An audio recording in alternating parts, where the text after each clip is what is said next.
4% ಅಥವಾ 40% ಅಷ್ಟು ಇಳಿಕೆಯನ್ನ ಆಮದು ಶುಲ್ಕದಲ್ಲಿ ನಾವು ಕಾಣ್ತಾ ಇದ್ದೀವಿ. ಈಗಿರುವಂತಹ 6,350 ರೂಪಾಯಿ ರೇಟ್ ಏನಿದೆ, ಇದು ಹತ್ತತ್ರ 6,000 ರೂಪಾಯಿಗೆ ಬರುವ ಸಾಧ್ಯತೆಗಳನ್ನ ಮುಂದಿನ ದಿನಗಳಲ್ಲಿ ನಾವು ನೋಡಬಹುದು. ಕೇಂದ್ರ ಸರ್ಕಾರದ ಬಜೆಟ್ನಲ್ಲಿ ಕಸ್ಟಮ್ ಸುಂಕದ 4% ಕಡಿಮೆಯಾದ ಬೆನ್ನಲ್ಲೇ ಚಿನ್ನದ ರೇಟ್ ಕೂಡ ಭಾರಿ ಹೆಚ್ಚು ಕಡಿಮೆಯಾಗಿ ಇಳಿಕೆ ಕಂಡು ಬಂದಿದೆ. ಹಾಗಾದ್ರೆ ಈ ಮುಂದೆ ಬಾರಿ ಹಬ್ಬಗಳು ಮತ್ತು ಆಷಾಢ ಕಳೆದು ಶ್ರಾವಣ ಮಾಸ ಬರ್ತಾ ಇದೆ.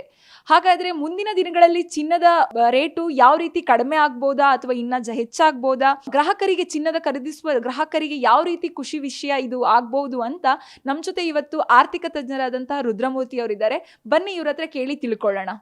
ಏನು ಕೇಂದ್ರದ 2024ರ ಬಜೆಟ್ನಲ್ಲಿ ನಿರ್ಮಲಾ ಸೀತಾರಾಮನ್ ಅವರು ಚಿನ್ನ ಮತ್ತು ಬೆಳ್ಳಿ ಎರಡರ ಆಮದು ಶುಲ್ಕ ಅಥವಾ ಕಸ್ಟಮ್ ಡ್ಯೂಟಿ ಅಂತ ನಾವೇನು ಹೇಳ್ತೀವಿ ಅದನ್ನು 10% ಇಂದ 6%ಗೆ ಇಳಿಕೆ ಮಾಡಿದ್ದಾರೆ. ಅಂದರೆ 4% ಅಥವಾ 40% ಅಷ್ಟು ಇಳಿಕೆಯನ್ನು ಆಮದು ಶುಲ್ಕದಲ್ಲಿ ನಾವು ಕಾಣ್ತಾ ಇದ್ದೀವಿ. ಮುಂಚೆ ಇದ್ದಂಥ 10% ಇವಾಗ 6% ಆಗಿರೋದ್ರಿಂದ ಖಂಡಿತವಾಗ್ಲೂ ಚಿನ್ನ ಬೆಳ್ಳಿ ದರಗಳಲ್ಲಿ ಈ ಕುಸಿತವನ್ನು ನಾವು ಕಾಣ್ತಾ ಇದ್ದೀವಿ. ಮುಂದಿನ ದಿನಗಳಲ್ಲೂ ಕೂಡ ಅಂತಾರಾಷ್ಟ್ರೀಯ ಮಾರುಕಟ್ಟೆಯಲ್ಲೂ ಏನು ಚಿನ್ನ ಹಾಗೂ ಬೆಳ್ಳಿ ದರಗಳಲ್ಲಿ ಇಳಿಕೆಯನ್ನು ಕಾಣ್ತಾ ಇದ್ದೀವಿ. ಹಾಗೂ ರೂಪಾಯಿನ ಮೌಲ್ಯದಲ್ಲಿ ಏನು ಸ್ಥಿರತೆಯನ್ನು ಪ್ರತಿ ಡಾಲರ್ಗೆ ಇವಾಗ ಹತ್ತತ್ರ 83 ರೂಪಾಯಿಂದ 83 ರೂಪಾಯಿ 50 ಪೈಸೆ ಒಳಗಡೆನೆ ಟ್ರೇಡ್ ಆಗ್ತಾ ಇದೆ.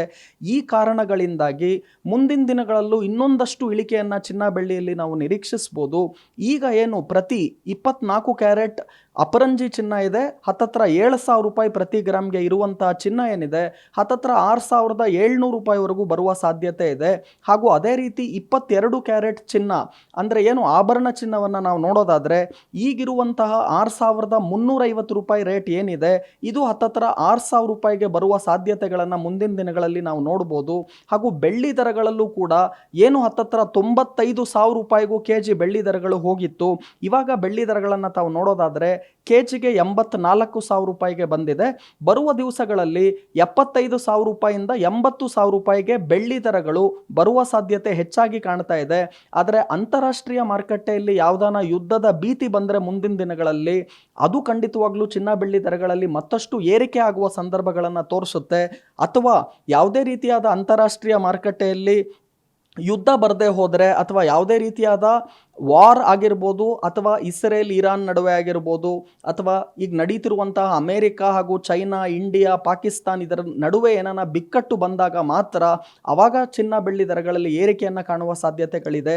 ಇಲ್ಲ ಅಂದರೆ ಖಂಡಿತವಾಗ್ಲೂ ಈ ಲೆವೆಲ್ಸಿಂದ ಇನ್ನೊಂದು 5ರಿಂದ 10% ಇಳಿಕೆ, ಬೆಳ್ಳಿ ಹತ್ತತ್ರ 75,000ಇಂದ 80,000 ಹಾಗೂ ಚಿನ್ನ ಹತ್ತತ್ರ 22 ಕ್ಯಾರೆಟ್ 6,000 ರೂಪಾಯಿಗೆ ಪ್ರತಿ ಗ್ರಾಮ್ ಬರುವ ಸಾಧ್ಯತೆಗಳೇ ಹೆಚ್ಚಿದೆ.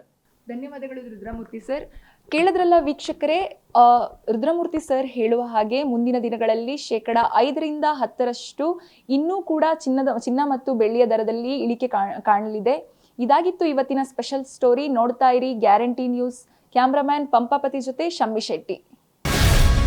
ಗ್ಯಾರಂಟಿ ನ್ಯೂಸ್, ಸುದ್ದಿ ಖಚಿತ, ನ್ಯಾಯ ನಿಶ್ಚಿತ.